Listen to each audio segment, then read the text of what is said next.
오늘 우리에게 주신 하나님의 말씀은 창세기 33장입니다. 33장 1절에서 17절까지를 우리 같이 교독하겠습니다. 창세기 33장 1절에서 17절까지의 말씀 우리 같이 한 절씩 교독합니다. 야곱이 눈을 들어보니 에서가 400명의 장정을 거느리고 오고 있는지라 그의 자식들을 나누어 레아와 라헬과 두 여종에게 맡기고 여종들과 그의 자식들 앞에 두고 레아와 그의 자식들은 다음에 두고 라헬과 요셉은 뒤에 두고 자기는 그들 앞에서 나가되 몸을 7번 땅에 굽히며 그의 형 에서에게 가까이 가니 에서가 달려와서 그를 맞이하여 안고 목을 어긋 맞추어 그와 입 맞추고 서로 우니라.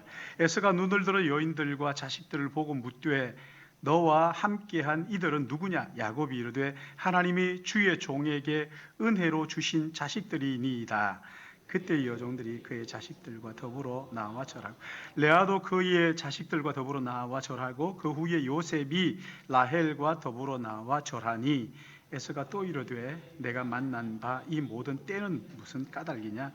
야곱이 이르되 내 주께 은혜를 입으려 함이니 에서가 이르되 내 동생아 내게 있는 것이 족하니 내 소유는 네게 두라. 야곱이 이르되 그렇지 아니하니이다. 내가 형님의 눈 앞에서 은혜를 입었사오면 청하건대 내 손에서 이 예물을 받으소서. 내가 형님의 얼굴을 배운즉 하나님의 얼굴을 본 것 같사오며 형님도 나를 기뻐하심이니이다. 하나님이 내게 은혜를 베푸셨고 내 소유도 족하오니 청하건대 내가 형님께 드리는 예물을 받으소서 하고 그에게 강권함에 받으니라. 에서가 이르되 우리가 떠나자. 내가 너와 동행하리라. 야곱이 그에게 이르되 내 주도 아시거니와 자식들은 연약하고 내게 있는 양떼와 소떼 소가 새끼를 데리고 있은즉 하루만 지나치게 몰면 모든 떼가 죽으리니 청하건대 내 주는 종보다 앞서가소서. 나는 앞에 가는 가축과 자식들의 걸음대로 천천히 인도하여 세일로 가서 내 주께 나아가리이다. 에서가 이르되 내가 내 종 몇 사람을 내게 머물게 하리라. 야곱이 이르되 어찌하여 그리하리이까? 나로 내 주께 은혜를 얻게 하소서 하매 이날에 에서는 세일로 돌아가 같이 봅니다. 야곱은 숫곳에 이르러 자기를 위하여 집을 짓고 그의 가축을 위하여 우리간을 지었으므로 그 땅 이름을 숫곳이라 부르더라. 아멘. 우리 같이 기도하겠습니다. 거룩하시고 자비로우신 아버지 하나님, 이 시간 우리를 예배 가운데로 불러주시니 감사합니다. 더러는 가정에서 또 더러는 현장에서 예배를 섬기는 자리로 주님 우리를 부르셨사오니 아버지 하나님, 진리의 말씀을 들을 때 인간적인 생각 가지고 판단하지 않게 하시고 하나님의 성령께서 깨닫게 해주시는 바를 가지고 우리가 은혜 받게 하여 주셔서 이 말씀의 능력이 우리의 삶에 고스란히 드러나므로 아름다운 말씀의 열매가 우리의 삶에 풍성하게 은혜를 베풀어 주시옵소서. 아버지 하나님, 부족한 종 말씀 들고 섰습니다. 두렵고 떨리는 마음 가지고 섰사오니 성령께서 마음과 생각을 주관하여 주셔서 한 시간 말씀을 대언할 때 성령의 도구로 온전히 사용되게 하여 주시옵시고 우리 안에 하나님 말씀을 나눌 때 성령께서 예수 그리스도로 충만한 은혜가 있도록 주님 우리를 붙잡아 주시고 인도하여 주시옵소서. 이 한 시간 하나님 앞에 의탁하옵고 예수님의 이름으로 기도드리옵나이다. 아멘. 아멘. 오늘은 참 의미 있는 날입니다. 우리나라가 35년간 일제강점기를 벗어나서 국권을 되찾은 광복절이지요. 하나님께서 우리 선조들의 눈물과 기도를 들으시고 긍휼을 베푸신 그런 날이죠. 오늘 우리가 이런 참 의미 있는 날에 이 말씀을 생각한다는 것이 참 귀하다고 생각하는데요. 오늘 말씀은 20년 동안 헤어져 있던 두 형제가 만나는 장면입니다. 오늘 이게 본문 10절 말씀을 보시면 야곱과 에서가 만나는데 형을 만난 야곱이 하는 말이 나옵니다. 내가 형님의 얼굴을 배운즉 하나님의 얼굴을 본 것 같사오며 형님도 나를 기뻐하심이니이다. 내가 형님의 얼굴을 보는데 하나님의 얼굴이 떠오릅니다. 여러분, 왜 이런 말을 했을까요? 20년 전에 야곱이 형과 아버지를 속이고 장자의 명분을 가로채고 하란으로 도망갔다가 이제 하나님이 돌아가라는 명령을 듣고 고향으로 돌아가는 길입니다. 야곱이 돌아온다는 소식을 들은 형 에서는 400명의 군사를 거느리고 동생을 죽이려고 기다리고 있었어요. 근데 어찌된 영문인지 야곱을 만난 형의 얼굴에서 하나님의 얼굴이 나타나는 거예요. 그래서 야곱이 형의 얼굴을 보니 하나님의 얼굴을 보는 것 같습니다. 그렇게 고백을 해요. 여러분, 이 말씀을 읽을 때 어떻게 여러분 읽혀지십니까? 야곱이 그냥 하는 말일까요? 아니면 야곱의 진심이 거기에 담겨져 있을까요? 4절 말씀을 보면 해답을 얻을 수가 있죠. 에서가 달려와서 그를 맞이하여 안고 목을 어긋맞추고 그와 입 맞추고 서로 우니라. 형의 얼굴을 보니까 하나님을 보는 것 같습니다. 그러자 에서가 달려와서 부둥켜 안고 서로 목을 어긋맞추고 입을 맞추면서 서로 울었다. 진심이라는 거죠.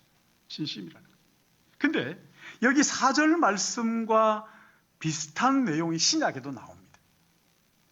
여러분 혹시 어딘지 아시겠습니까? 누가복음 15장 20절 말씀을 보시면 아버지가 그를 보고 측은히 여겨 달려가 목을 안고 입을 맞추니, 똑같은 동사가 아버지가 그를 보고 측은히 여겨 달려가 목을 안고 입을 맞추니. 그러니까 여러분, 이 오늘 본문은 아버지를 떠난 둘째 아들이 아버지 집으로 돌아오는 모습과 닮은 거예요. 왜 오늘 이런 말씀을 창세기 이렇게 한 장에 걸쳐가지고 기록을 하고 있는 걸까요? 여러분, 우리 안에도 이런 일들이 얼마든지 일어날 수 있다. 이런 일들이 얼마든지 일어날 수 있을 뿐만 아니라 하나님의 은혜로 치유되고 회복될 수 있다는 것을 본문이 우리에게 보여주고 있는 거예요.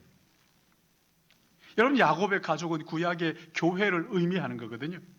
교회 안에서도 야곱과 에서처럼 깨어진 관계가 얼마든지 있을 수 있는데 하나님의 은혜로 회복될 수 있다 하는 것이 오늘 본문이 우리에게 도전하고 있는 거예요.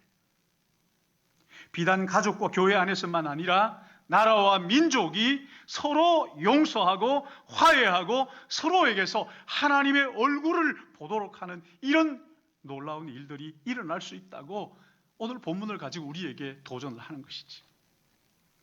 여러분 한번 생각해 보세요. 가정에서 부부가 서로 얼굴을 바라보면서 나는 당신을 보면 하나님을 보는 것 같아요. 자녀들을 바라보면서 얘들아 나는 너희들을 보면 하나님의 얼굴이 또 오른단다. 얼마나 행복한 가정일까. 이보다 더한 고백이 어디 있겠어요.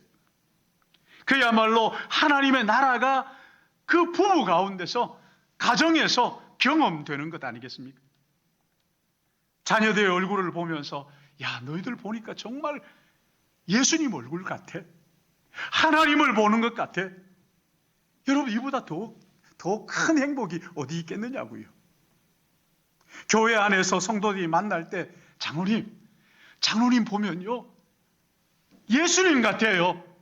하나님 얼굴을 보는 것 같아요. 권사님은 진짜 하나님 보는 것 같아요. 집사님을 보니까 예수님 얼굴이 떠올라요. 옆에 분들 얼굴 한번 보시고 가정에서 한번 부부가 얼굴 한번 보세요. 여러분 이보다 더 행복한 교회가 어디 있겠느냐고요. 하나님은 우리 가정과 교회를 향하여 이런 고귀한 꿈을, 하나님의 나라가 회복되는 꿈을 가지고 계신다는 거예요. 어떻게 해야 교회와 가정에서 그리고 사회에서 하나님의 얼굴이 떠오른다는 고백을 할 수 있는, 이게 어떻게 가능할까요? 오늘 본문이 우리에게 그 비밀을 보여주고 있어요. 먼저 사기꾼인 야곱이 하나님의 은혜를 아는 이스라엘로 바뀔 때 서로에게서 하나님의 얼굴을 볼 수 있다는 거예요. 여러분 지난밤에 야곱에게 무슨 일이 있었어요? 어떤 사람이 밤새 야곱과 씨름을 하는데 야곱이 처음에는 형이 보낸 자객인 줄 알고 죽기 살기로 매달려서 씨름을 하다가 시간이 점점 지나면서 어느 순간 그가 하나님이라는 것을 깨닫게 되자 붙들고 당신이 나를 축복하지 않으면 놓지 않겠다고 매달립니다. 그러자 뭐라고 물어요? 네 이름이 뭐냐? 야곱입니다. 다시는 야곱이라고 부르지 말아라. 이스라엘이라고 부르라. 이는 내가 하나님과 및 사람들과 겨루어 이겼습니다. 하나님과 겨루어 이겼다. 여러분, 이게 어떻게 사람입니까? 하나님과 겨루어 이겼다는 것은 무슨 말이라고요? 하나님께서 사랑하는 자녀에게 져주는 아버지의 심정으로 우리에게 져주셨다. 다른 말로 하면 하나님의 사랑받는 자녀다. 놀라운 일이잖아요. 너는 더 이상 야곱이라고 부르지 말라. 너의 힘으로 치열하게 싸워서 빼앗는 것으로 네 능력 가지고 사는 것이 아니라 하나님이 주시는 은혜로 산다는 것을 그 밤에 깨닫게 해주신 거예요. 그리고 다음 날 형을 만나죠. 야곱이 깨집니다. 그리고 이스라엘로 바뀝니다. 내 능력 가지고 살았던 것을 내려놓고 하나님의 은혜로 산다는 이스라엘로 변하고 형을 만났는데, 아니, 형이 변한 거예요. 형이 새로워진 거예요. 저는 17살 때 예수님을 인격적으로 구주와 주님을 영접했습니다. 그때 제가 잊을 수 없는 기억이 있는데, 그게 뭐냐면 그동안 제가 지었던 죄가요, 파노라마처럼 지나가는데 눈물 콧물 흘리면서 회개했습니다. 하나님, 나는 더러운 죄인입니다. 그리고 그렇게 기도하고 난 다음에 바깥으로 나왔는데요, 참새 2마리가 날아가는데, 짹짹하면서 날아가는데 이것들이 하나님을 찬양하는 거예요. 깜짝 놀랐어요. 미루나무 두 그루가 있는데 바람에 흔들리면서 이것들이 하나님을 찬양하는 거예요. 저는 세상이 개벽된 줄 알았어요. 세상은 여전했지만 제가 변하니까 세상이 변한 거예요. 여러분, 야곱이 변하니까 에서가 변해버립니다. 야곱이 어떻게 변했는지 여기 1절 말씀을 보시면 야곱이 눈을 들어보니 에서가 400명을 거느리고 오는지, 야곱이 눈을 들어 에서를 봤다는 거예요. 지난 밤까지만 해도 야곱은 두려워서 감히 에서를 쳐다보지를 못했습니다. 그런데 에서를 똑바로 쳐다볼 용기가, 자기가 변하고 나니까 그 용기를 하나님이 주신 것이죠.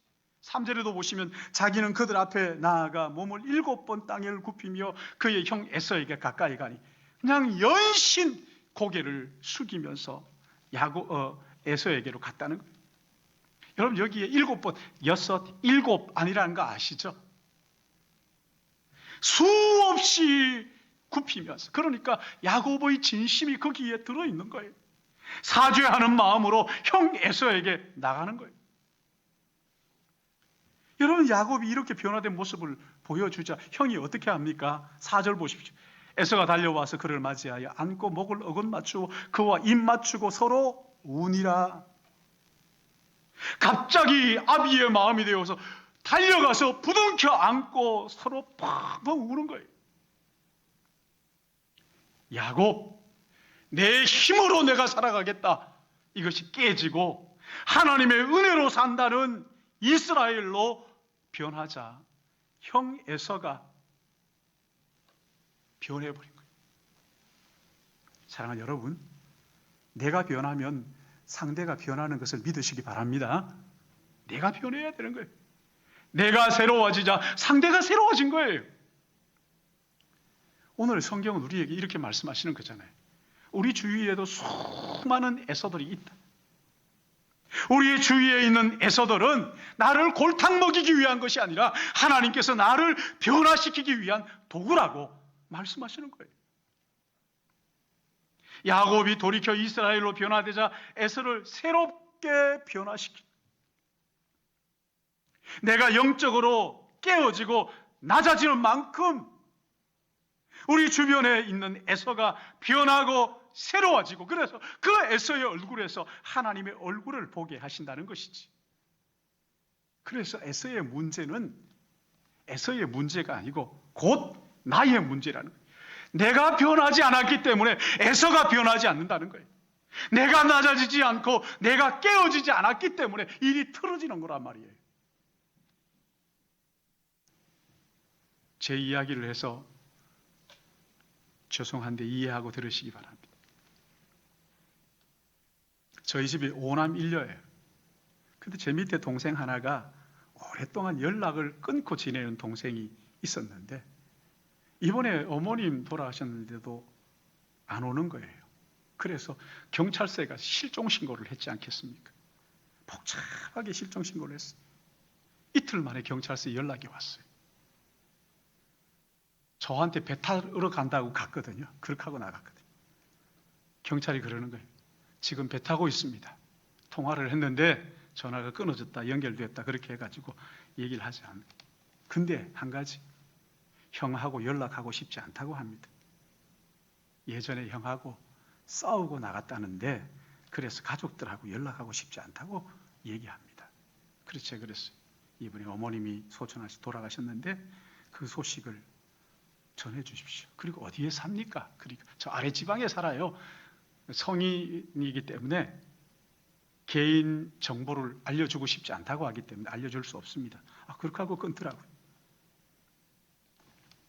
그 이야기를 듣고 오늘 이 창세기 말씀을 묵상하는데 회개가 막 쏟아져 나오는 거예요. 잠이 안 오는 거예요. 내가 정말 변하지 않았구나. 내가 변한 게 아니구나. 내 얼굴에서 하나님의 얼굴이 보이는 것이 아니라 마귀의 얼굴이 보였겠구나. 사랑하는 여러분, 내가 새로워져야 상대가 변하는 거예요. 상대를 원망하고 욕할 일이 아니라고요. 내가 변하지 않았기 때문에. 그리고 이 말씀대로 순종하겠다고 결단하고 성령의 인도를 구하고 있습니다. 세상은요, 지금도 우리를 통하여 하나님의 얼굴을 보기를 기대하고 있어요. 야곱이 변하여 이스라엘이 될 때 하나님은 에서를 변화시켜 주셨던 것을 믿으시길 바랍니다. 여기 두 번째, 우리 서로의 얼굴에서 하나님의 얼굴을 보기 위해서 어떻게 해야 할까요? 형 에서에게 찾아가서 진정한 회개를 해야 하는 거예요. 여기 8절 9절 말씀을 보시면 형 에서가 이 사람들이 다 뭐냐 묻죠. 하나님이 내게 은혜를 주신 겁니다. 근데 여기에 이 소떼와 양떼는 뭐냐? 야곱이 뭐라 그럽니까? 내 주께 은혜를 입으려 함이니이다. 그러자 9절에 내 동생아, 내게 있는 것이 족하니 네 소유는 네게 두라. 내게 줄 필요 없다. 나도 내가 가지고 있는 것도 충분하다.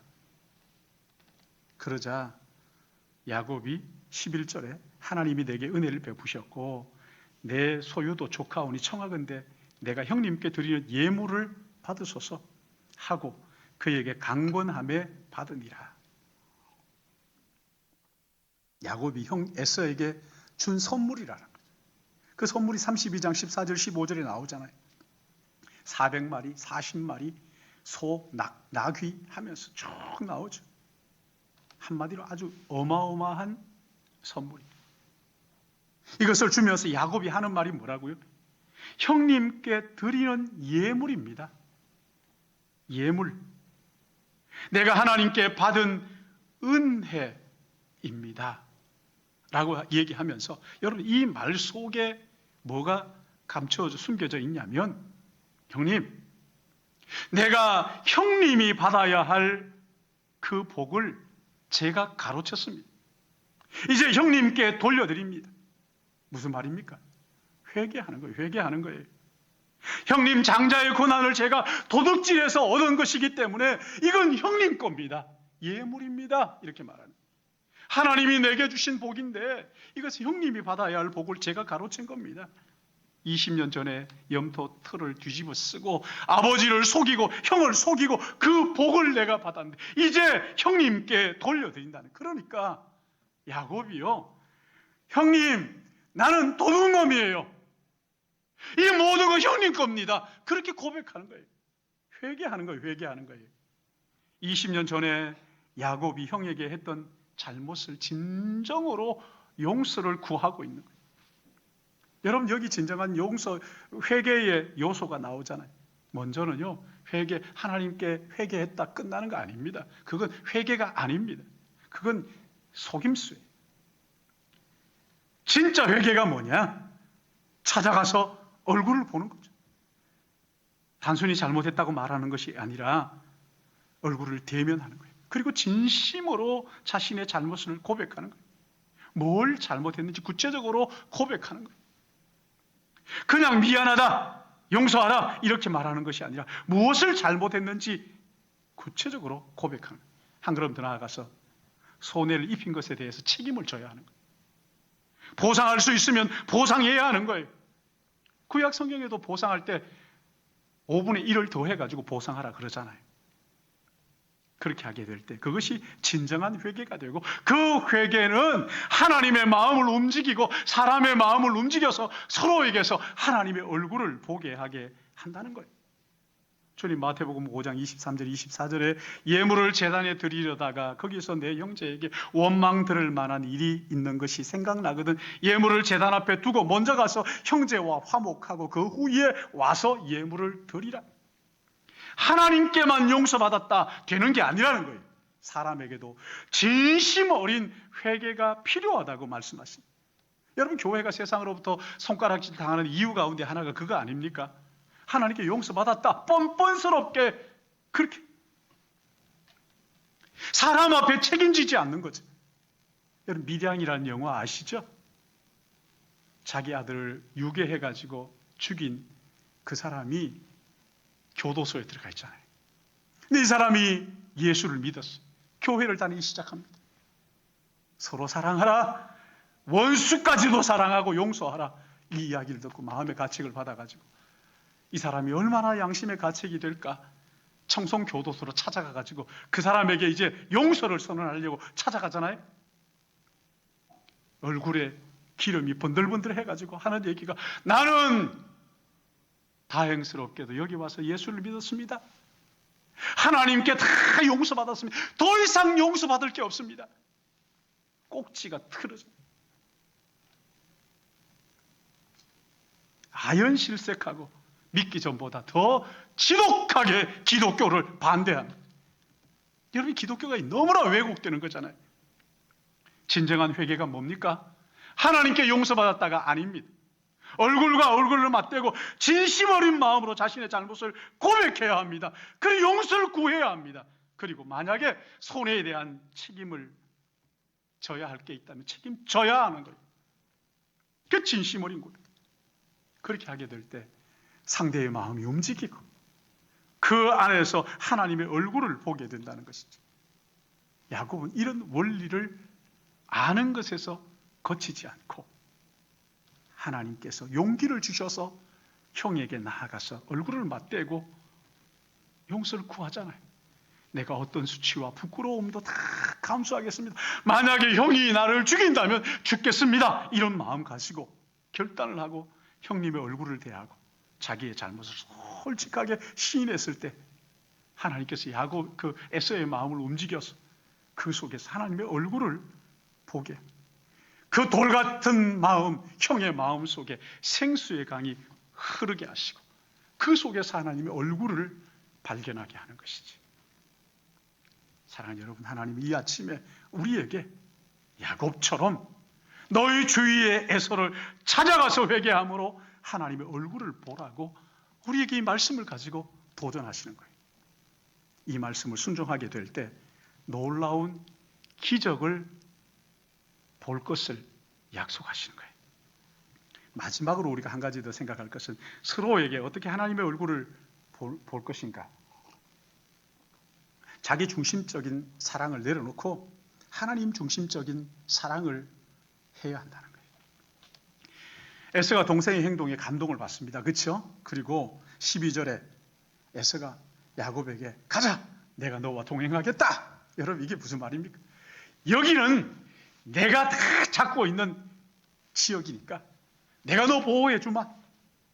내가 너 보호해 줄 거야. 이러지. 그러자 13절에 뭐라 그러죠? 그러지 마십시오. 그러자 여기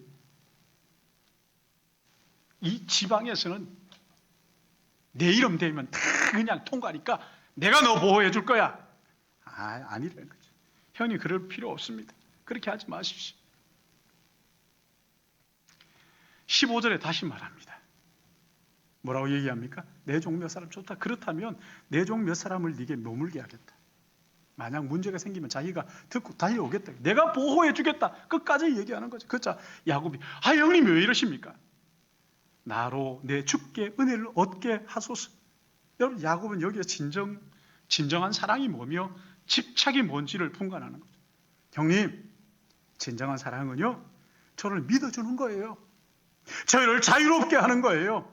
억압하고 얽매고 조종하는 것이 아니라 나를 자유롭게 놓아주는 거예요. 믿어주는 거예요. 여러분, 우리도 여기 진정한 사랑이 뭐며 집착이 뭔지를 분간할 줄 알아야 합니다. 진정한 사랑은요, 상대를 믿어주는 거예요. 기다려주는 거예요.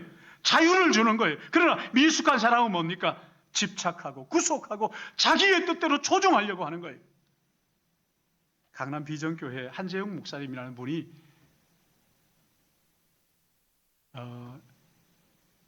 문사철 그 인문학을 하나님께라는 책을 썼어요.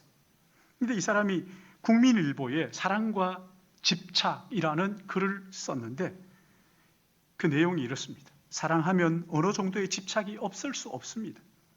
사랑은 아름다운 집착입니다. 그러나 욕심이 지나치게 흐르면 악한 집착이 됩니다. 사랑은 오래 참습니다. 그러나 집착은 조급합니다. 사랑은 늘 감사하지만 집착은 늘 불평합니다. 사랑하면 상대방을 믿으나 집착은 의심합니다. 사랑은 상대방에게 자유를 줍니다. 그러나 집착은 감옥처럼 구속합니다. 사랑은 너를 위하지만 집착은 나를 위합니다. 사랑하면 희생하지만 집착은 폭력을 씁니다. 사랑하면 상대방을 성숙하게 하지만 집착은 상대방을 미숙아로 만듭니다. 사랑은 그 사람을 그 사람답게 만들지만 집착은 그 사람을 나같이 만들려고 합니다. 사랑하면 그를 스타, 킹,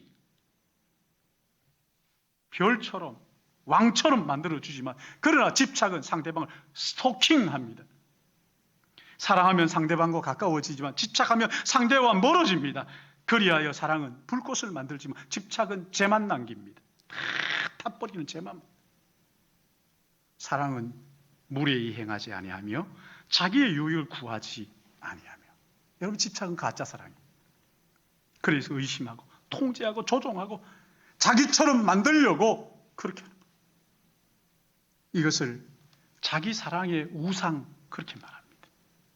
우리 안에 이런 가짜 사랑이 판을 치게 되면 서로에게 하나님의 얼굴을 보는 것이 아니라 서로의 관계가 깨지고 망가지고 그래서 흉측한 얼굴을 서로에게서 보게 되는 거란 말이죠.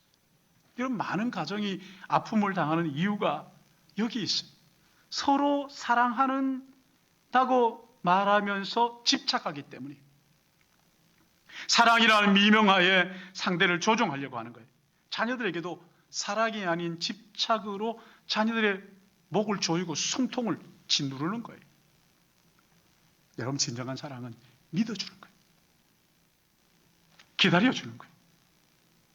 자기가 생각하고 스스로 생각하고 행동하고 책임질 수 있도록 지지해 주는 거예요. 그 잔소리는 도둑질이라는 말이 있어요. 부모가 자꾸 잔소리를 하는 순간 자녀들이 스스로 생각하고 책임 있게 행동하는 것을 도둑 맞는다는 거예요. 부모가 훔쳐간다는 거예요. 여러분, 진정한 사랑은요, 믿어주는 거라고요. 기다려주는 거라고요. 진실하게 자유를 허락해 주는 것이지. 에서는 집착을 하려고. 야곱은 아닙니다. 내가 지금까지도 하나님의 은혜로 살았는데. 하나님의 진정한 사랑. 사랑하는 여러분, 우리 서로의 관계 속에서 하나님의 얼굴을 보기를 원하십니까? 그렇다면 반쪽짜리의 야고보의 신앙에서 이스라엘, 하나님의 은혜를 아는 이스라엘의 신앙으로 나가셔야 합니다. 진정 어린 회개와 용서를 구하는 자세를 가져야 합니다. 집착이 아니라 하나님의 사랑을 가지고 다가가야 합니다. 그럴 때 우리 가정에서, 교회에서, 내가 속한 공동체에서 하나님의 얼굴을 보게 되는 줄로 믿습니다. 이런 은혜가 여러분의 삶 가운데 충만하기를 예수님의 이름으로 축복합니다. 기도하겠습니다. 사랑과 은혜가 풍성하신 아버지 하나님, 우리가 얼마나 야곱처럼 나 그래도 내 나름대로 최선을 다해서 살았습니다. 그래서 인정받으려고, 주님, 그것이 아니라 내 능력, 내 힘으로 살려고 했던 모든 것 내려놓고 하나님의 은혜로 내가 살았습니다 고백하게 하시고, 반쪽짜리 신앙에서 온전한 신앙으로 나아가서 그야말로 진심으로 하나님께 회개하는 것뿐만 아니라 상대에게 진심으로 회개함으로써 집착이 아닌 사랑으로 나아가 서로에게서 하나님의 얼굴을 보며 하나님의 나라가 우리 가운데 펼쳐지는 우리의 가정, 교회, 우리가 속한 공동체가 되도록 주님 은혜 베풀어 주실 것을 간절히 바라옵고, 이 시간 우리 하나님 앞에 우리의 마음을 드리기 원합니다. 하나님 아버지, 주님 앞에 온 마음을 다해서 마치 헌금함 위에 내 자신을 드리듯 우리의 마음을 주께 드림으로 말미암아 채워주시는 하나님의 은혜, 온전케 하시는 주님의 은혜를 맛보게 하여 주시옵소서. 감사하옵고 예수님의 이름으로 기도드리옵나이다. 아멘.